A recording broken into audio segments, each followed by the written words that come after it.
Karoline Leavitt holds White House press briefing after Trump-Zelensky summit. Good afternoon, everybody. Good afternoon. How are you? Good to see all of you. What we've witnessed President Trump accomplish over the last few days has been nothing short of remarkable. We are now 3.5 years into the war between Russia and Ukraine, a brutal conflict that has claimed hundreds of thousands of Russian and Ukrainian lives and cost trillions of dollars. The weakness and incompetence of Joe Biden foolishly allowed the killing to start in the first place.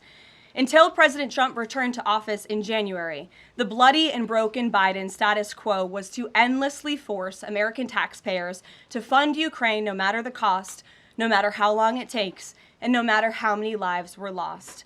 There is no denying that Biden's America Last foreign policy moved the world further away from peace. President Trump rejected that failed approach and instead, over the last 7 months, has relentlessly pursued peace throughout his second term. And thanks to President Trump's efforts, we finally have movement after years of deadly gridlock. On Friday, as you all know, many of you were there, President Trump hosted Russian President Vladimir Putin in Anchorage, Alaska, for a bilateral meeting. This was the first time President Putin has been to the United States since 2015, and the first time he has met with an American president in years. President Putin publicly confirmed what President Trump has said all along. The war between Russia and Ukraine never would have started in the first place if President Trump were in office. This was always obvious to any person with a shred of common sense. Just look at what took place during the last 4 administrations. Under George W. Bush, Russia invaded Georgia. Under Barack Obama, Russia took Crimea. Under Joe Biden, Russia invaded Ukraine. But under President Trump, Russia did not invade nor take anything. President Trump is the only president this century, Republican or Democrat, who has held Russia in check and ensured peace in Europe. That's because Russia has always greatly respected President Trump and his peace through strength foreign policy approach. But overall, the bilateral talks in Alaska were very productive, and multiple key points were agreed to between the two leaders that truly opened up the door for Phase 2 discussions, which took place yesterday here at the White House. Within 48 hours of that meeting in Anchorage, I may add. As you all know, there were many European leaders here, as well as Ukrainian President Zelensky. They all traveled here to meet with President Trump to maintain the momentum and work toward a lasting peace. Across the board, every leader credited President Trump for his decisive leadership that has reignited the dialogue in hopes of finally bringing this war to a peaceful conclusion. 2 quotes in particular capture the progress that was made and the optimism moving forward. Finnish President Alexander Stubb said, "I think in the past 2 weeks, we've probably had more progress in ending this war than we have had in the past 3.5 years. Again, that is the president of Finland, a country that shares a border with Russia. That's what we call the President Trump effect. NATO Secretary General Mark Rutte also summed it up well. Without President Trump, this deadlock with Putin would not have been broken. He is the only one who could do this." Following the encouraging conversations yesterday, President Trump spoke with President Putin by phone, and he agreed to begin the next phase of the peace process, a meeting between President Putin and President Zelensky, which would be followed, if necessary, by a trilateral meeting between President Putin, President Zelensky, and President Trump. As the president said, Vice President Vance, Secretary Rubio, and Special Envoy Witkoff will continue to coordinate with Russia and Ukraine to make this happen as soon as possible. It's very important to remember that before President Trump's landslide victory last November, there was no end in sight to this bloodshed. Now, there may finally be light at the end of the tunnel and an opportunity for lasting peace. That's because President Trump is the peace president, and American leadership is back on the world stage. It should not be lost on anyone in this room that world leaders are coming right here to Washington, D.C. for help.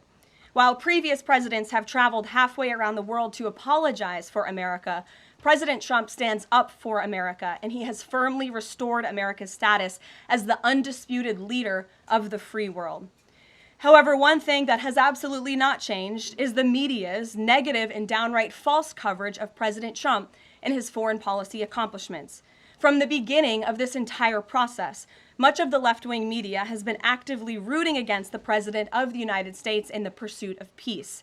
Initially, the media ridiculously claimed that President Trump was somehow beholden to Russia for even agreeing to have a face-to-face discussion with President Putin inside of the United States.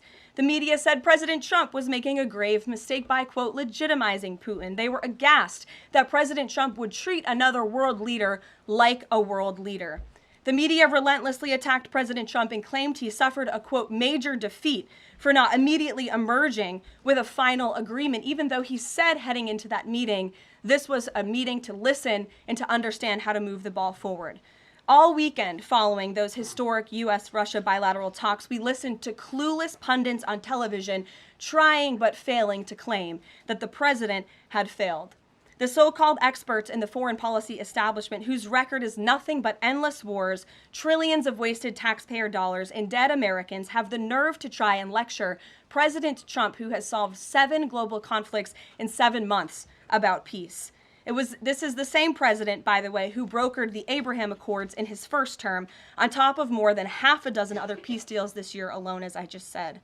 We also saw yesterday the president of Ukraine and all of the other major leaders of Europe fly across the Atlantic Ocean to meet President Trump at the White House because of the progress that was made, and that, if you ask the media, failed meeting, but it was not. It was highly productive and it was successful. This is why Americans' trust in the mass media is at a lowest point in more than 5 decades. Diplomacy is a delicate process, and instead of reporting the facts about what is happening here at this White House and what is happening between this president and other leaders around the world, many outlets in this room continue to try to actively undermine the president and sabotage the efforts towards peace. That is why I felt the need to set the record straight. In other news, on the home front, President Trump's efforts to make D.C. safe again are working. There have been a total of 465 arrests since the start of this operation on Thursday, August 7th.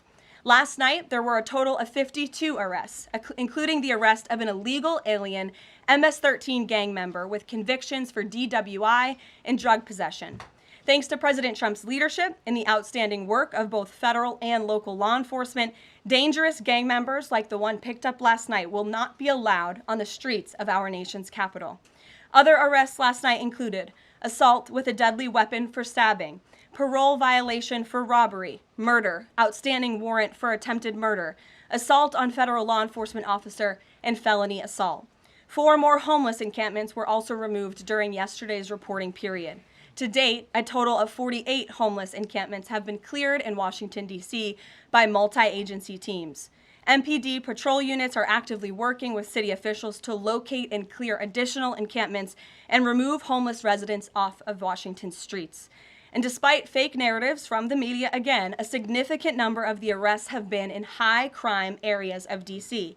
In fact, nearly half of all of the non-illegal alien-related arrests have occurred in wards 7 and 8, the 2 wards that have the highest number of violent crime, as well as homicides and assaults with dangerous weapons last year. So while Democrats continue to coddle violent criminals, President Trump and this administration are focused on putting them behind bars and unapologetically standing up for the safety of law-abiding American citizens, and the White House will continue to provide all of you with the results of this operation in the days ahead. So with that, I will take your questions today. Here in our new media seat today, we have Jack Posobiec, who joined us in Anchorage, Alaska last week. Jack, thanks for being here. Why don't you kick us off?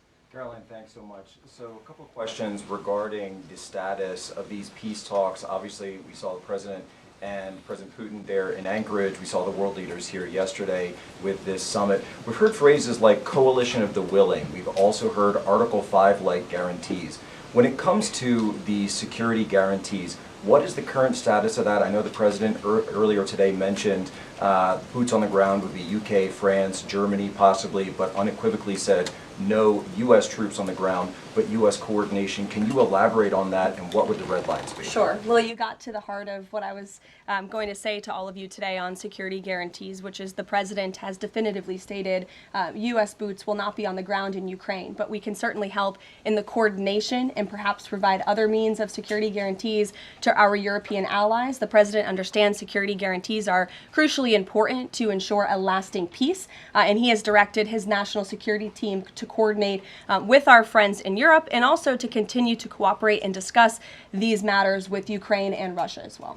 Caroline, now, have the Russians responded at all? I know we spoke with President Putin last night. What has been their response? Because we've heard some reports from the Kremlin and others saying they're unequivocally against NATO troops on the ground. Well, look, the president continues to have these conversations with both leaders. Those conversations took place in Anchorage, Alaska, again yesterday with the Europeans and President Zelensky, and he has directed his team to come up with a framework for these security guarantees that can be acceptable to help ensure a lasting peace and end this war. And then just last question real quick on this. Regarding some of the funding, we're hearing questions about another round of weapon sales or possibly a round of U.S. purchases of Ukrainian drones.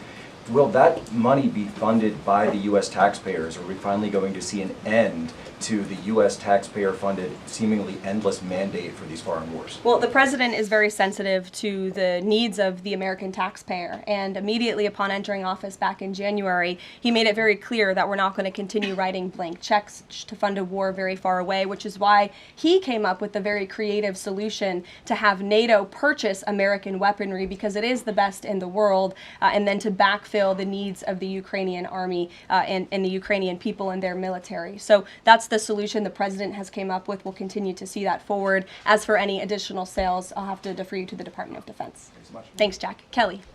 What has President Trump learned that tells him that Vladimir Putin would be willing to make a deal for him, for President Trump? Well, the president has learned a lot, which is part of the reason he opened up this dialogue. The previous administration, who oversaw the beginning of this war, refused to talk. And President Trump has always said, in order to learn, in order to move the ball forward with diplomacy and towards peace, you have to have open dialogue. And so that's why the president has had several conversations by phone and, of course, an in-person meeting last Friday with President Putin. He also has talked to President Zelensky dozens of times, had him here at the White House yesterday, and he's understanding what both sides want, what both sides are going to have to give up. And he has always said, in order to get a good deal, both sides are going to have to walk away a little bit unhappy. So he continues to learn a lot throughout these conversations, which is why we've seen progress from both sides. And I would also just add, when it comes to learning and moving the ball forward, look at how both Russia and Ukraine have actually talked directly for the first time in many years, thanks to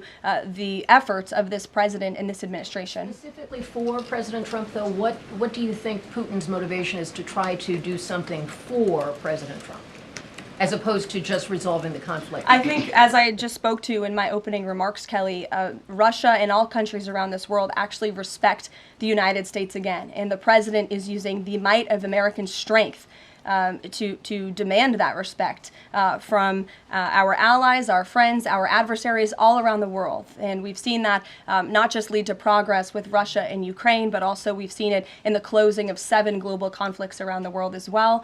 We've seen it with the release of hostages in Gaza. You've seen it with the end of the conflict between India and Pakistan, which could have resulted in a nuclear war if we had not had a president who believed in the strength and the leverage that comes with the job of being the president of the United States of America. Rachel. Thanks, Caroline.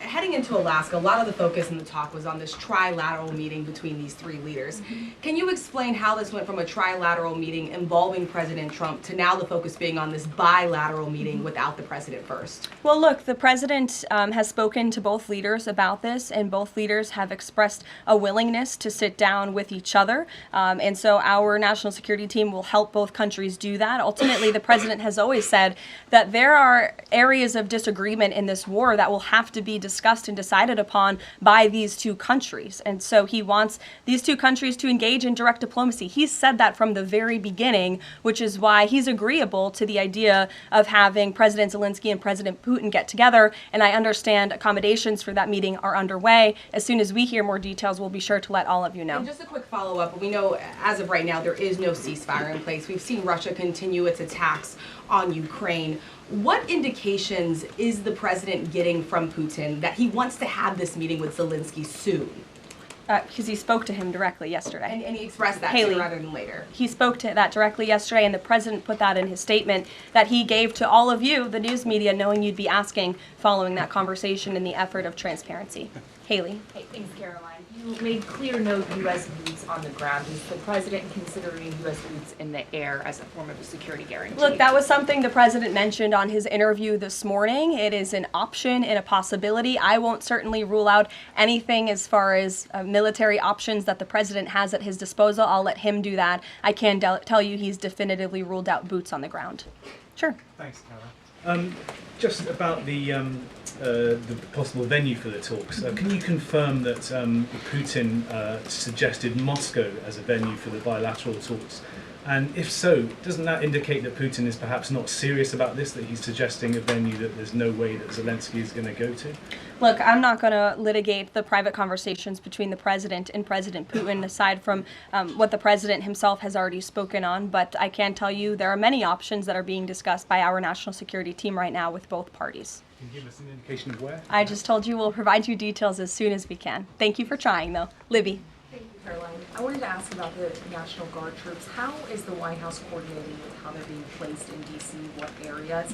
And then also, how long should people here in the district anticipate the National Guard to be on the ground patrolling the streets? I don't have a timeline for you, Libby, but we will keep you posted on that. I think the president, as you know, and this administration, he came to this briefing room with members of his cabinet to lay out the rationale and the reasoning for federalizing the National Guard here in Washington, D.C., and for our work with the Metropolitan Police Department to make our district safer. We've seen violent crime has taken the lives of far too many residents here in our nation's capital, and the president wants to make it safe again. And as for the coordination efforts, this interagency team is meeting and talking daily. In fact, there's a meeting taking place right now in the West Wing with members of the interagency task force to continue to discuss not just the National Guard deployment, but also how we can continue to remove public safety threats off of the streets of Washington, which, as the numbers I just showed you prove, they are doing every single night. I will just reiterate, 465 total arrests and counting since the start of this operation. I believe 11 or 12 days ago. I'll have to check the calendar, but those are pretty remarkable results. If not for this task force and their high level of coordination and the leadership of this president, there would have been 465 more violent criminals on the streets of this capital that you all live in every day. So I think we should all be very grateful for that. Stephen. Thank you, Caroline. 3 questions about the D.C. crackdown. Sure. First, I was wondering if you could clarify something President Trump said. He mentioned getting rid of the slums where criminals live. Was he talking about tents or permanent residential buildings? And then the mayor has expressed an interest in clarifying how much of a focus illegal immigration enforcement is as part of this crackdown. Can you say anything about that? Sure. And third, any preview on the beautification? 3 questions. I'll try to answer all 3 of them pointedly for you. First, when it comes to what you said and the president said, the slums of Washington, D.C., he's referring to the most dangerous communities, neighborhoods, and streets in this city where, unfortunately, violence has ravaged these communities and taken the lives of, again, far too many law-abiding D.C. residents. We know on July 5th of this year, just more than a month ago, a 3-year-old beautiful young girl was shot and killed in her car with her family in one of these communities, which is why there has been a surge, despite what many of you have been falsely reporting. And I believe it was the Washington Post who put out a map claiming it to be fact-based when it was just based on, I don't know, accounts that they've heard on the street, not actual statistics and data. So we went and reconfigured the numbers, and as I said, nearly half of all the non-illegal alien-related arrests have occurred in wards 7 and 8 in the District of Columbia, where we know, excuse me, there's the highest rate of crime. So we'll continue to do that. And what was your second question, Stephen? Legal immigration, how much of a focus that is? Yeah, look, I mean, the focus is to make D.C. safe and beautiful and to remove public safety threats and violent criminals from our streets. If federal law enforcement, with the help of the Metropolitan Police Department, come across illegal aliens, of course, we are going to abide by this administration's policy of law and order, and we are going to remove illegal criminals from our nation's capital. They will be detained and deported, just like they are in every other community across the country. Kristen. First question is, whose idea was it to change the next steps from a trilateral to a bilateral meeting? It was an idea that evolved in the course of the president's conversations with both President Putin, President Zelensky, and the European leaders yesterday. And as you saw, Kristen, with all of those European leaders leaving the White House, including the NATO Secretary General, they all agreed that this is a great first step. And it's a good thing that these two leaders are going to be sitting down together, and the president expects that to happen. And how long is Trump willing to wait and operate in good faith for Putin to actually arrange a meeting before he intervenes? Look, the president has put tremendous public pressure to bring this war to a close. He's taken actions, as you've seen, sanctions on India and other actions as well. He's made himself very clear that he wants to see this war end, and he has scoffed at the ideas of others that have been raised that we should wait another month before any meeting takes place. The president wants to move, and he wants to bring this war to an end as quickly as possible. Just a clarification on something you said earlier about Putin agreeing to the meeting. The Kremlin seemed to indicate that Putin did not firmly agree to a bilateral. Did he agree to have a sit-down with just Zelensky on the phone? I can assure you that the United States government and the Trump administration is working with both Russia and Ukraine to make that bilateral happen as we speak. Sean. Hey, if the point is to get everybody on the same page, why wouldn't Trump just take the call from Putin while the other leaders were in the room? He said it would be disrespectful to do that. But why is it disrespectful? With all due respect, only a reporter from the New York Times would ask a question like that, Sean.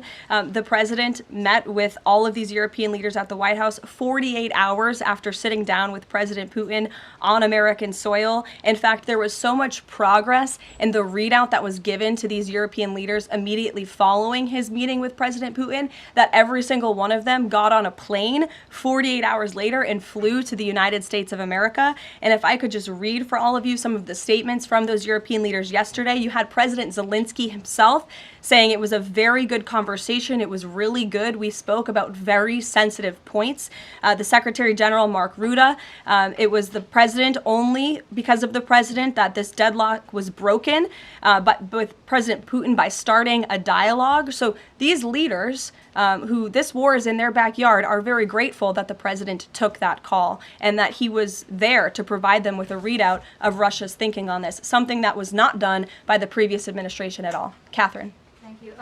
Is the White House looking at Budapest as a possible location? I'm not going to confirm or deny locations. We'll provide you with details as soon as we can. Just following up on Kristen's question, I understand that the White House is working and allies are working to make this meeting happen, but did Putin promise to do a meeting with Zelensky, a direct meeting, in the coming weeks? He has, and I just answered that question for you. Franco. Thanks. I just want to clarify. So you are saying that President Trump is considering U.S. pilots and U.S. aircraft potentially supporting European or Ukrainian forces? The president spoke to that himself this morning when he called into Fox and Friends, and I would defer you to his answer. You can read it directly yourself. In addition, can I ask, no boots on the ground, Steve Witkoff's talking about Article 5-like security guarantees. Can you talk about what other Article 5-like security guarantees that are being considered if it's not boots on the ground? These are very sensitive diplomatic discussions that are currently taking place literally as we speak. So I will leave it to the national security team, and I'll leave it to the president to have those private discussions with these leaders as we try to bring this war to an end. And can I ask one Mary more? Margaret, go ahead. Thanks, Caroline. Two questions, if that's okay. So on these meetings, I know you said that the trilateral will take place if necessary. Do you think that we might not need the trilateral and that Zelensky and Putin might come to this conclusion on their own? And then as a follow-up, I know the president said on Fox News this morning that he's partially seeking peace in order to get to heaven. Was he joking, or is there spiritual motivation behind his peace deals here? I think the president was serious. I think the president wants to get to heaven, as I hope we all do in this room as well.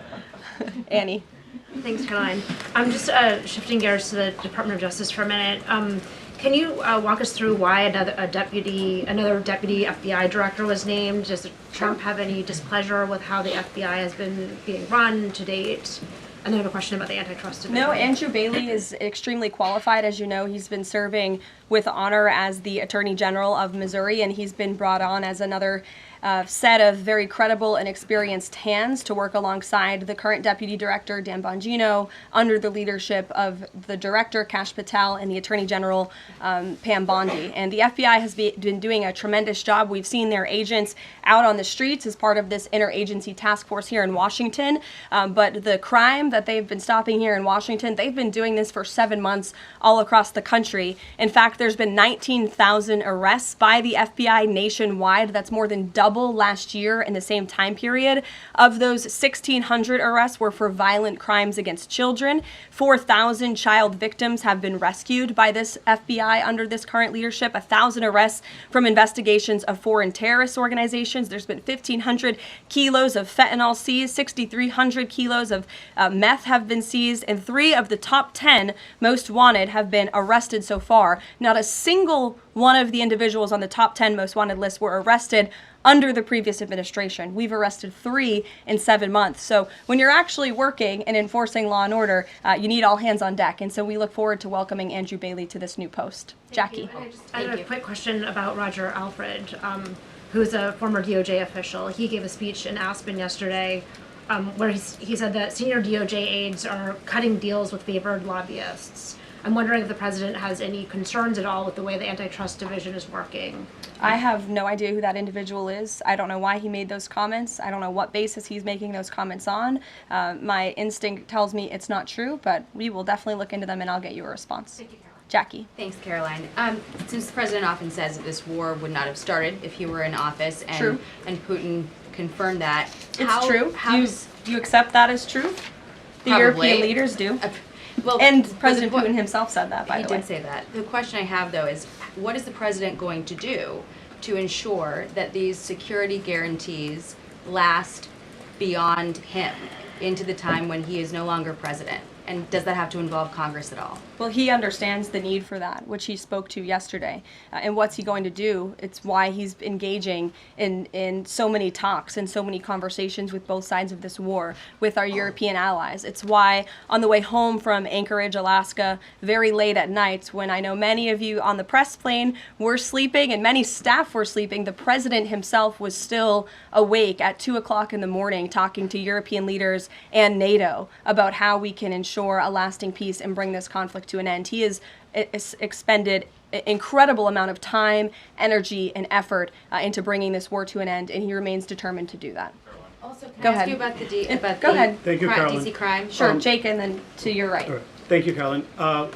Which of the half dozen peace deals that the president's pulled off would you say he's the most proud of? And then I have another question. That's a good question, Jake. I'll leave that to the president to answer. I think he's proud of all of the peace deals that he's been able to achieve. You saw the president of Armenia and the head of Azerbaijan both at the White House just a couple of weeks ago. The president, I know, very much enjoyed spending time with them and helping to bring that conflict to an end.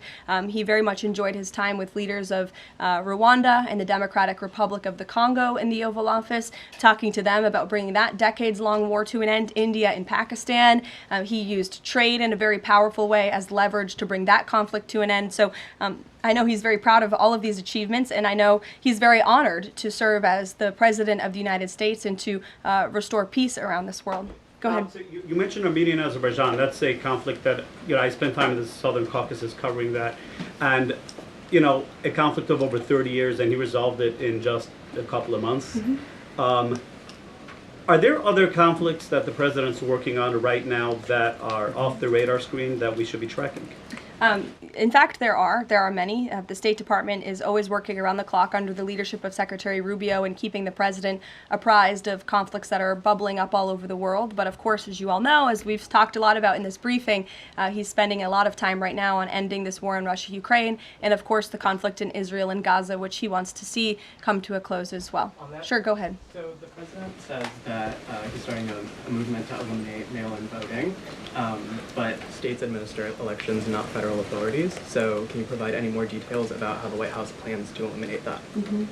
The White House continues to work on this, and when Congress comes back to Washington, I'm sure there will be many discussions with our friends on Capitol Hill and also our friends in state legislatures across the country to ensure that we're protecting the integrity of the vote for the American people. And I think Republicans generally, and the president generally, wants to make it easier for Americans to vote and harder for people to cheat in our elections. And it's quite mind-boggling that the Democrat Party could stand in opposition to common sense. He wants to ensure election integrity. There were great efforts that were made in 2024. I won't get ahead of myself for Hatch Act reasons to get ahead for the next election, but I can assure you this is a priority for the president. Go ahead. If I could just follow up on your comments about Gaza. Sure. There was a ceasefire proposal put forward by both Qatar and Egypt. Hamas accepted it on Monday. Israel has yet to officially weigh in. I'm wondering if the U.S. was at all involved in it, if it's supportive of it, and whether or not the president believes Israel should accept it. I don't think it's a coincidence that Hamas accepted this proposal after the President of the United States posted a very strong statement about this conflict on Truth Social yesterday. I would refer you back to that statement. As for this proposal that Hamas has now accepted, the United States continues to discuss it, and I'll let the President weigh in on it definitively. You're welcome. Sure. Caroline, can you describe the president's perspective on taking a stake in Intel in exchange for federal grants? And is this are we expecting to see the White House make similar arrangements with other semiconductor companies and manufacturing companies? Well, the president, he's been very clear about the need to reshore manufacturing that's critical to our national and economic security. That is especially in regards to chips and semiconductors, which is why the president has initiated the Commerce Department to conduct a study on semiconductors, a Section 232 investigation, so we can ultimately implement tariffs. And it's why our export license requirements remain in place as well. As for this 10% government stake deal, the Department of Commerce continues to work on it. I know Secretary Lutnick is working on it and ironing out the details, but the president wants to put America's needs first, both from a national security and economic perspective. And it's a creative idea that has never been done before to ensure that we're both reshoring these critical supply chains while also gaining something of it for the American taxpayer. You're welcome. Emily. Thanks, Caroline. I wanted to ask about the 3 U.S. warships that are being sent to Venezuela, and there's 4,000 Marines on board. Are you looking at possibility of boots on the ground there? What I will say with respect to Venezuela, President Trump has been very clear and consistent. He's prepared to use every element of American power to stop drugs from flooding into our country and to bring those responsible to justice. The Maduro regime is not the legitimate government of Venezuela. It is a narco-terror cartel. In Maduro, it is the view of this administration, is not a legitimate president. He is a fugitive head of this cartel who has been indicted in the United States for trafficking drugs into the country. And with that, I will leave you all, and we will see you later, if not tomorrow, and I look forward to taking more of your questions. Thank you.